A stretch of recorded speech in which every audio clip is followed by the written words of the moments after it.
Hi everyone, this is Sophie Vurpillot. I'm here today. I'm thrilled actually to welcome Shane O'Neill. Welcome Shane. Thank you so much for having me in beautiful sunny Madrid. Yes, we're lucky today. Very so good. Shane, thank you so much for joining us today in far less than ideal conditions. You actually tore your calf muscle a couple of weeks ago. Yes, but things could always be worse. So I have to be grateful. That I actually was able to travel here. And I got here without my bag, so again, little setbacks along the way always happen, right? But I think keeping gratitude at the forefront of the mind is so important for enjoying the moment. And role modeling your motto, right? Yes, exactly. I feel like for me to be fully appreciative of the small things in life, you have to have that motto, that purpose, that idea that you can, return to in times of struggle. Mm-hmm. It's a big motto of yours, and so Shane, you come from Cork, Ireland. You're a champion Muay Thai fighter. You're also an executive coach, leadership development trainer. Well, that sounds quite interesting. You live by this very interesting motto now, facing adversity with a smile. Yes, with a smile. So yes, I forgot to actually mention the motto itself when you mentioned it, but facing adversity with a smile to me is just about, I suppose it's about living not just for yourself, right? Because when you're in adversity, it's not just you struggling, sometimes it can be the people around you. So for me, it's like trying to smile because it improves my state, improves my sense of the experience, but also it can impact the people around me. If someone sees you smiling, that can automatically create a smile in their face, or it can enhance their experience as well. So facing adversity with a smile.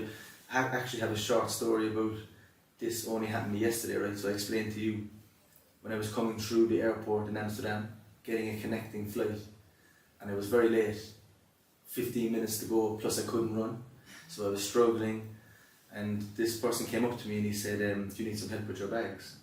So I said, no, it's fine, I'm going to get there when I get there. And he said, I just missed my flight to Madrid, or to Valencia, sorry. I was like, whoa, he was so happy in his persona, he was smiling and stuff. I was like, how amazing is that he took time out of his situation that was bad to come over and be so light-hearted and ask me, do I need some support and help? So my motto was represented in his actions and his behaviours, which is great to see. And it gave me a big lift. I was walking, I was like, even if I miss it, I have to just be happy and be grateful. I have a sense you would have done exactly the same. Yes, I'd like to think I would. I feel, again, when things aren't going your way in adversity, it's helpful to acknowledge the fact that you're not feeling great about something, but maybe there's someone feeling worse, and to try and look for someone else that you can smile at, crack a joke to, help if they need some help, Mm-hmm. And Shane, you became a fighter, and you always tell me this story, that your grandmother thought that you were this very sensitive kid, not as boisterous. Is that how you say it? Boisterous, yes, as probably other boys. So yeah. I think when I was a kid, up to the age of maybe 12, 13, when I stepped into the gym, I was very, very underwhelmed by my ability to face, conflict and fearful situations. So for me, that was, anytime someone would potentially be getting aggressive, or someone was being mean to me in school and saying things, where I would feel this fear inside me, or this sense of, not wanting the situation to continue, but I felt helpless. I felt like even if I wanted to stop this person, I couldn't. And my grandmother would poke fun at me because when my brothers and my cousins were all wrestling and jumping off walls, I was like sitting down, like looking terrified, and she would say, you're meant to be doing the same, you're only a kid. So I think this idea in my mind was this fear of getting hurt, this fear of not being powerful, and that's why I started training actually. That's why I went to the gym. In the journey of training, what I learned was everyone feels that same experience, that same feeling. And there's a famous quote that I love from D'Amato. He was the coach of Mike Tyson. And he's a bit of a philosopher as well. He has some amazing quotes and sayings. And it goes something like, I tell my kids that the coward and the hero feel the same thing. There is no difference in what they feel, but it's what they do that makes the difference. So all you have to do is do what the hero does. And that was something to me then. I was very understanding of the fact, if I just do the things that I know I should do, even when I don't feel like doing them, progressively over time, I would actually get comfortable in that, right? And that's what happened. Still to this day, if there was potential of a conflict, you know, if I felt in danger in some way, of course I would feel scared or afraid, and I would have anxiety and nerves. But now I've put myself in those positions so many times, and I've taken action that was positive and proactive, that's my reaction now, or that's my way to go. So yeah, my grandmother now would actually, and she is quite proud of me. She often says it. I never thought you would be a champion, because my brothers all trained as well. You know, my brothers were all fighters, but they were all very, you know, just fight was a natural instinct to them. And there was a long path just to prove her wrong. Yes, exactly. But it wasn't more. It was more myself, proving myself that I could be. It was proving myself right, because there was a small belief in me that like this can't be the feeling I have forever, right? And even aside from the feeling of being afraid of conflict and stuff, I was quite an anxious kid anyway. Like I had anxiety. I didn't know what it was at the time, right? As I grew into my teenage years, and I had some serious struggles with mental health, and went into, you know, the mental health services in Ireland, and I got explained what anxiety is, what depression is. I got these frameworks for getting better, like cognitive behavioural therapy. But it wasn't, you know, it wasn't an experience that was unique to me, and that's what I felt at the time. I felt like I was different, like I was afraid and everyone else wasn't. But now I know that not to be true, and that's, like, my motto is facing adversity with a smile, but you know, my purpose is about being a lighthouse. Like I was in that place of darkness, and I don't want to say I've gotten out of it, because of course we had bad days and good days, but when I look back at that time, I was really in a dark place. And now that I've developed some coping skills and ways to get out of that darkness, I don't want to just be like, okay, now I'm free, because there's so many people that are still struggling, particularly young people. I really have a passion for helping young people. But having said that, people can struggle at any level of life. People can struggle for many different reasons. A strong belief of mine that I think is very empowering is that the experience, like anxiety, depression, the physiological and mental experience can be very similar, right? It's like having stress hormones in the body. So once we understand that, like the biology is quite similar, then we can look at skills and coping skills that work in any discipline. So that's why I love the transfer of the sport, high performance techniques into business, and vice versa, right? Because we are all human. We are all feeling these feelings. We're all having a body, having a mind. So it's like we can transfer these skills across many areas of life. So you went, actually, just picking up on what you said earlier, from being afraid of getting hurt to consciously go into this ring where you knew this person who trained really hard to hurt you. Yes, right? yes. Can you tell us more about Muay Thai? Yes, Muay Thai is the biggest passion in my life.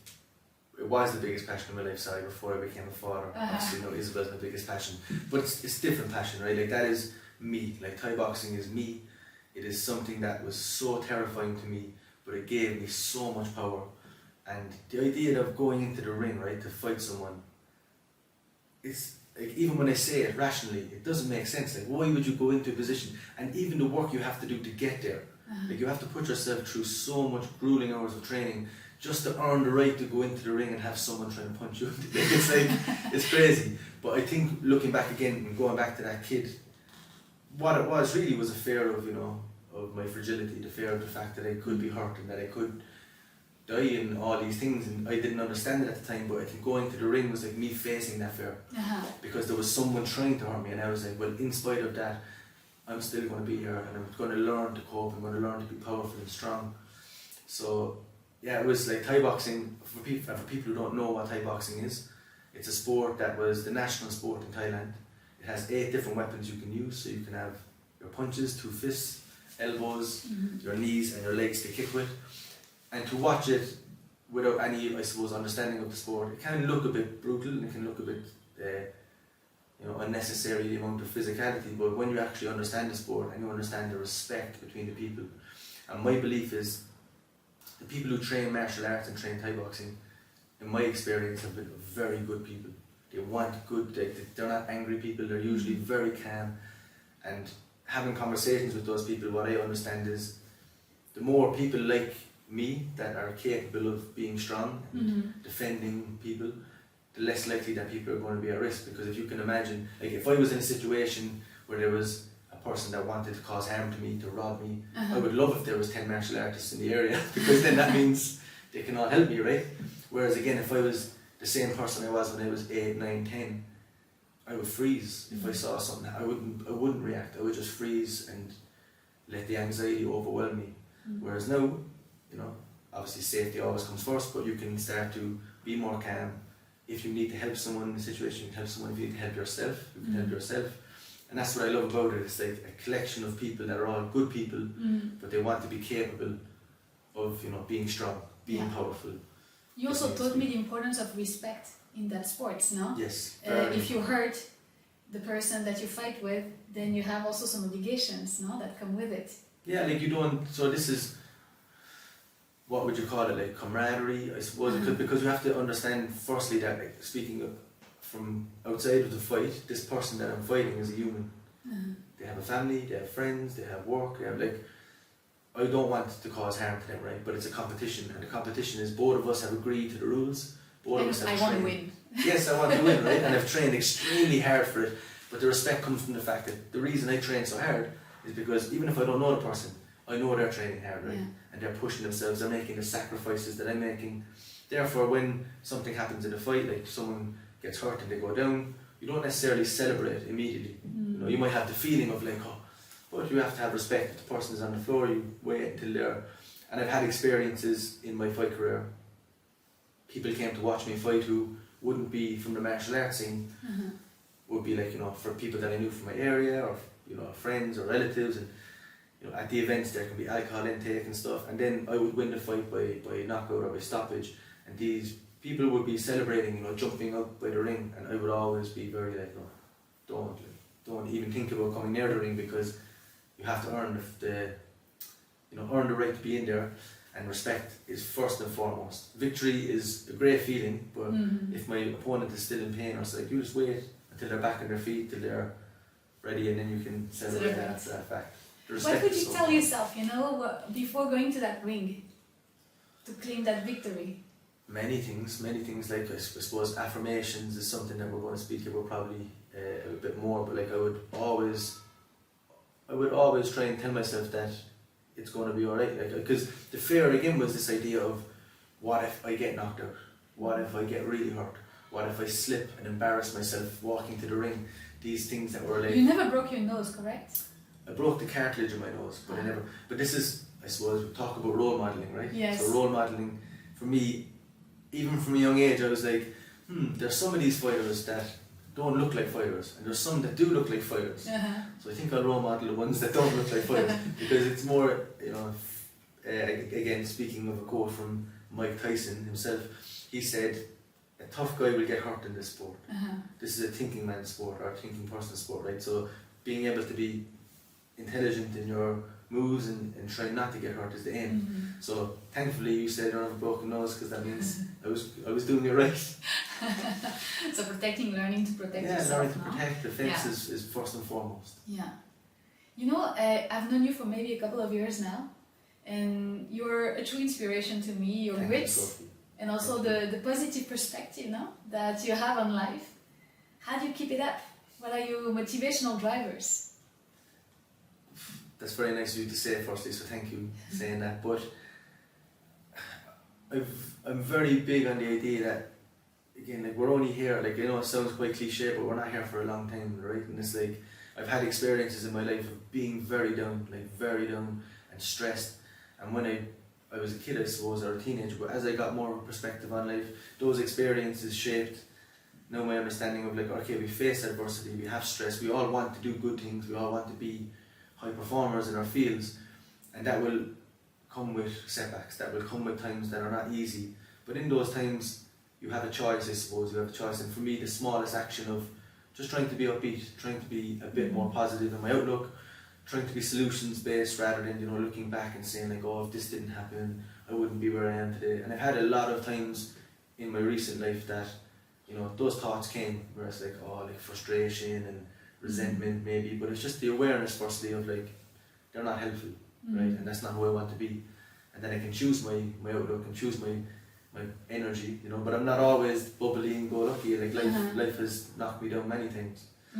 But as I said, I suppose you asked me what is the sustainability of my positivity, which is just I want to have an impact on people that's positive. I don't want to be a person that brings people down because there might already be things bringing that person down, you know. Like going back to the guy last night at the airport, that's a great example for me of such a small action made me feel so much more upbeat. And then I made the flight and I was like, this is such a great 5 minutes, because I was hobbling going, I don't think I'll make it, but I just have to accept it. And that person really made me feel, that guy was being really nice and positive in his missed flight situation, so I have to be the same. And then I saw the queue for my flight and I was so being positive is important in my view anyway.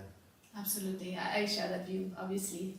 You said earlier now the story of bouncing back always, resilience. Resilience has become such a buzzword, today. What's your view on first of all, what is resilience to you?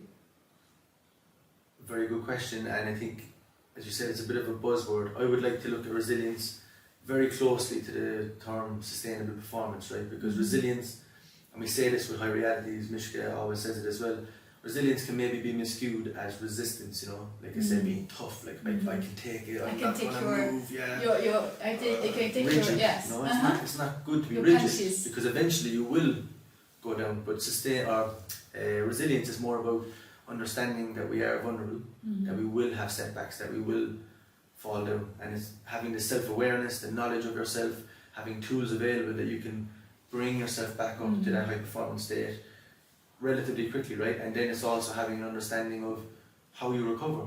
Yeah. How do you get the maximum recovery out of your periods where you choose to do that, so that when you go back and revisit your tasks and your goals, that you have energy to go again. One other thing I believe is very, very important to resilience is your purpose, right? Knowing why you're doing it, because when you're doing anything that's challenging and you want to have resilience for that, if you get knocked down once, you might get back up just through grit, twice maybe, but if you don't understand fully why you're on that journey, then eventually that grit will fizzle out and you might choose a different path. But if you really know why you're doing something, why you want to be the best version of yourself, of course then you're going to be more resilient, right? Because you're going to investigate ways to recover, investigate ways to be the best version of yourself, coping skills, etc. So what was, we both work with younger generations, more senior leaders. What would you recommend for people who are actively seeking to build their resilience?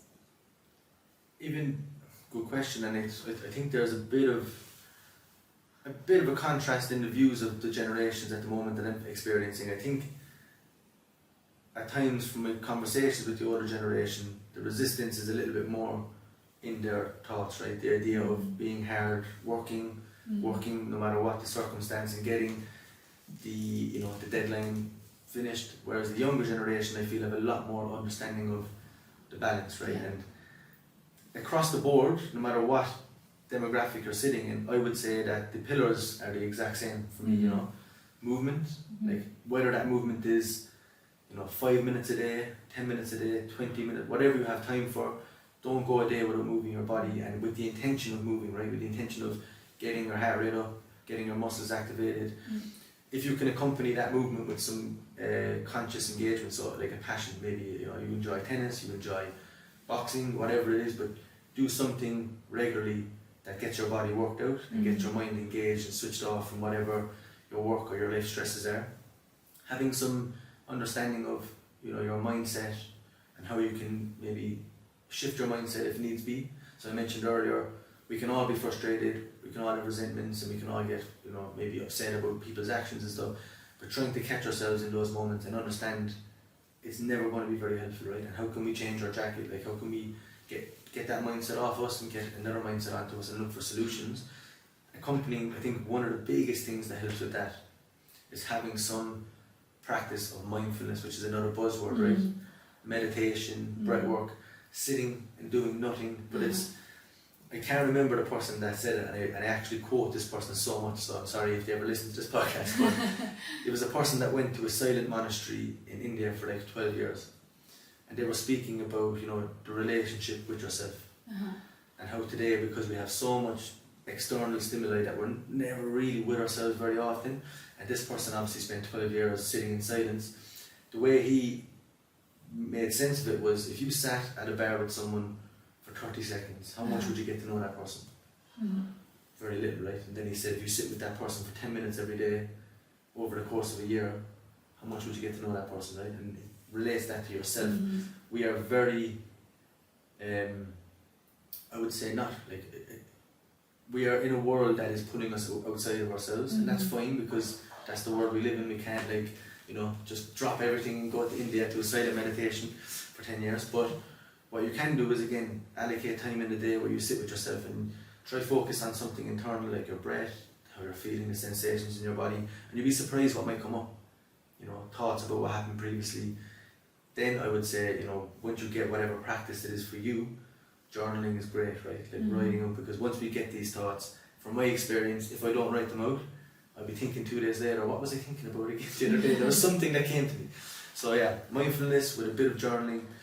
And the last... Crystallizing, What was that, sorry? Crystallizing things. Crystallizing things, yeah. Putting them out into the world rather than just having them as thoughts in the head. And so movement, mindfulness, and again, like living not just for yourself, right? Like living for other people, whether it's your team in work, whether it's your family, your friends, like people can be struggling at any time, and your ability to be the best version of yourself and to take care of yourself, right? To love yourself so that you can be the best, have the best outlook, have the best energy, then your resilience has a real deep meaning, because it's not just for you, and it's not just for your purpose, but it's for other people. And again, for me, like, we're social creatures, so that's what's going to really get you to have good focus on your resilience. So my resilience to be a better community member, to be a better father, to be a better citizen of the world. 100%. So being that person in the airport, right? It's the bigger picture. Yeah. That guy, I wish, like, I didn't get his name because I was like a little bit in like, thank you so much, but I have to go, right? I really wish I could have got some contact details. Well, I'm glad you made that plane though. Yes, exactly. It would have been worse if I was texting you since, sorry. Yes, but no, all those things. So movement, because we have a body and that's part of the equation, right? We can't get rid of that fact. And something I learned actually, you know, talking to you and the high reality team, the importance of active recovery. No, we think of recovery as sitting in a sofa or in a bed, but there's also all that range of activities that refuel our energy. Yes, and I will ask people listening to, like, even think back on a time where you felt really recovered in the recent past, and you might think about an activity you were doing before that. A lot of times people will say, you know, going out with the family on a hike, or you know, going with friends to play a game of pool. Like, these things aren't very physical, right? They're not like you're getting exerted to a big degree, but it's really switching your mind off onto something else. And also outside, no? It's an outside, important nature, component. connection. Yeah. It can be music, it can be art. You know, it's something that engages you and takes you, because I suppose we might have had the experience of going for a jog, but still we can be thinking about our problems in work. There's the solutions we need to get, and that's great. But there's definitely a need for time where you actively switch off and switch your brain onto something else. It's like pressing the reset button, right? Yeah. So that's a very good point as well, because that can often be lost in the recovery category, active recovery. So if high performance is a peak, no? Because it's not a state that we can sustain always, right? Yeah. So those strategies is to avoid going into the valleys, right? And avoiding getting into burnout mode, extreme fatigue, extreme stress, right? Yes, and I think for anyone listening, again, especially people early on in their careers, really think about these points, right? Because if we don't think about it and try to instigate it early, you can meet people, and I've met people in 20 years into their career, and not that it's impossible, but it's definitely a challenge to get those habits instilled. So if you have the opportunity to get them in early, get them in early. But if you are 20 years down the line and you feel you need that change, you feel you need to maybe get more resilience and get back to a better place for yourself, then it's just about looking analytically at like the schedule you have, right? And communicating with people. Maybe you take 5 minutes off each meeting and try to use that 5 minutes for something for yourself. Small steps. We love the Kaizen approach at High Realities. You're not going to make massive change overnight, right? You have to instigate these small steps and small changes, and in 2 years' time you could be a completely different performer and high performer than you are now, and those valleys might be a thing of the past.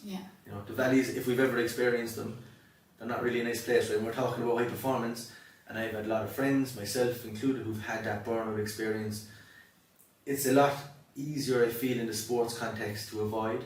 The reason being is that a lot of the symptoms are quite physical, aches and pains and discomfort in the body. In a corporate context, it can be a little bit more abstract, because it mightn't be as physical, the symptoms, right? It might be more cognitive, plus we're always engaged in the mind anyway, so it might happen. So there's a shift, no? It's harder to diagnose also, I think no? so, yeah. Until it gets super extreme, no? For example, right, this was, so practicing what I preach, right, and again, I'm human, right, and I love pushing myself as much as I can. I love training, it's my passion. But if I reflect back, about a week before this injury happened, I probably should have stepped back a little, right? So these experiences, I'm speaking about things that I myself, this is how life can be so complicated, right? We have so many things, drivers, emotional drivers, passions, desires, goals, friends, family. We can, we can step back as often as we can, take a moment and think, are things going in the direction that I see fit? No matter what stage you're at, right? But the valleys are there to teach us the lesson. That's what I always say. It's not like we should resist the valleys, because of course if you're trying to be the best version of yourself, you might have setbacks, right? We're just hoping that the setbacks, then once they happen, we know how to bring ourselves back up. Yeah. So for me, for the last week, right, I've watched more YouTube videos on calf recovery, calf strain recovery, calf strengthening, just to try and build my knowledge so that next week when I'm able to do more exercises, I know what I need to do. I know roughly how much time I should spend on each exercise, so that I'm not overdoing it.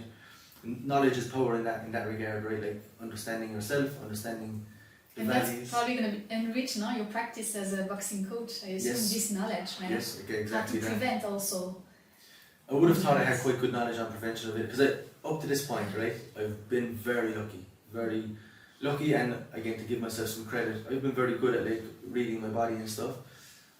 I'm also getting older, right? I'm 31, not very old, but very old. My girlfriend said to me recently, because I'm still training with young fighters, and I love it. I love that they love that I have so much experience, and I can see they get it. I go to the gym now, and I don't go as often, training as often as I would have when I was a professional, but I still train with the professionals. But for me, I get such a kick when one of the kids comes over and says, can I spar with you next? And I'm of course you can. It's amazing. So that's what kind of got me to this place, maybe. But again, now I know I need to step back, and I communicated that with the team in the gym. Sorry, I won't be around for a few weeks. If you need a little bit of advice, I'm on the phone. But yeah, that's it. Knowledge is power.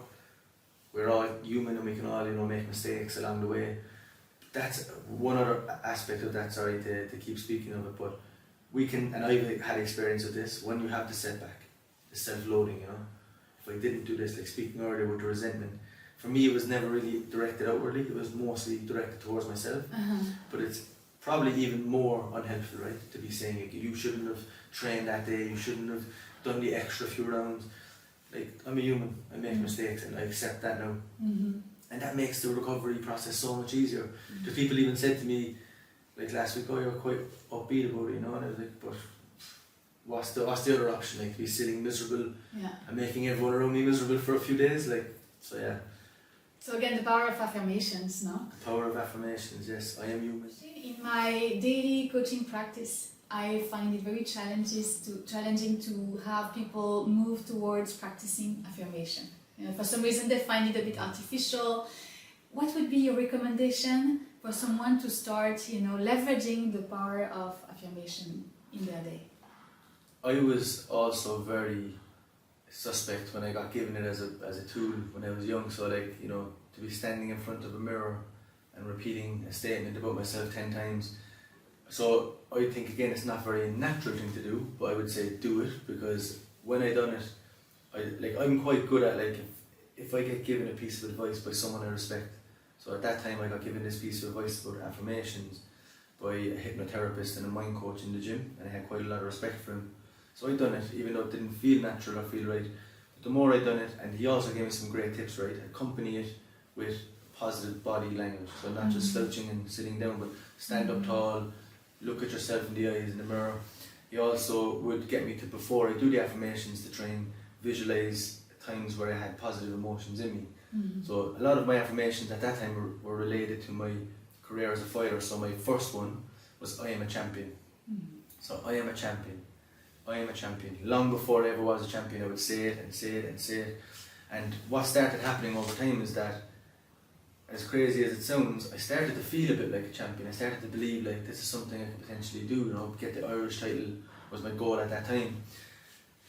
I would also say the affirmations alone aren't enough, right? Like if I sat down at home and said I'm a champion and didn't go to the gym every day, that would never happen, right? So your actions have to align in some way. What affirmations are great for, in my view, is they help you to look at the possible outcomes that are exciting, you know, because our minds naturally, right, we have a negativity bias because we're always trying to keep ourselves safe and stuff. So taking time out to be consciously positive and affirm a belief in yourself, it just gravitates your subconscious mind towards the outcome that you desire, away from the outcome that, you know, we're all aware of, that can happen, of course. I've had fights when I would do my affirmations and I didn't get the outcome I desired, but what I would do in those moments is again reflect on the fact that the bigger picture, right? Yeah. Being a champion isn't just having a belt, being a champion is representing yourself in the best way possible, being kind to people, being strong and resilient and knowing yourself.